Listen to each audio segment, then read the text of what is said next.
And by the way, I mean, the reason why I kind of am dancing around a little bit here with, and I wanted you guys to share is because, you have a very specific but also common business model to people that are, thought leaders, trainers, speakers, right?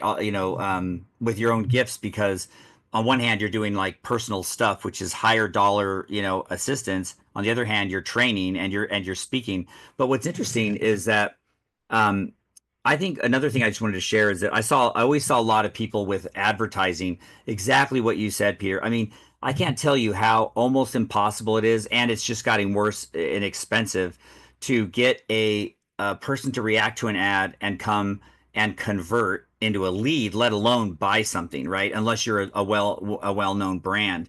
And the people that seem to be doing really well in your space are ones that what they're doing is they're producing like content like constantly, and they're carrying the content out into very targeted segments, right? It's targeted content, but I mean, like, just perpetual. They're speaking on their camera. They are commenting on things that are happening in that specific space for that target.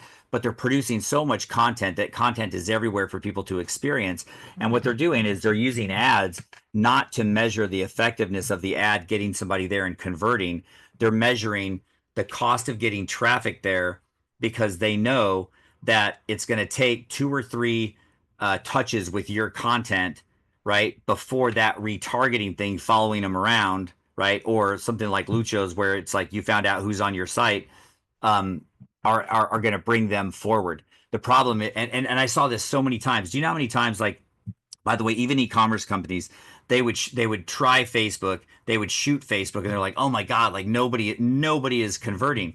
Well, here's what they didn't factor until you did this thing called attribution, is they didn't realize that for every $1.50 they were spending to get somebody exposed to that content, right? People were hitting the website, and yes, they were not converting, but that traffic that eventually got there were followed with retargeting. They came in and searched, right, the company name again, so you saw it coming up in SEO, and then they converted. And so they thought they were kicking ass at SEO, but the second they turned off Facebook, their organic conversions went to the tank. And they didn't realize that there's some things where you don't measure that ad spend on whether it converts or not, because what you're doing is you're getting people, exposed to your content. Now, it's still pretty expensive to get people to expose to your content, but back to this demand generation system, here's my point, right? You can afford $2 to get somebody to come to the website, because you're either good at trying to get them to convert in some things, or you're really good at following them back and giving them more content, in which case the machine is in your business, they will come back, but not until they've considered, four or five pieces of your content, right? I've seen in your space where you're doing thought leadership stuff, they need to see, understand, and then they'll come, right? But if the expectation is add, here's what I do, they get to the website and they don't convert, it may be because, they're still processing it, right? And, people are not on a web page for very long. So it's just something to think about.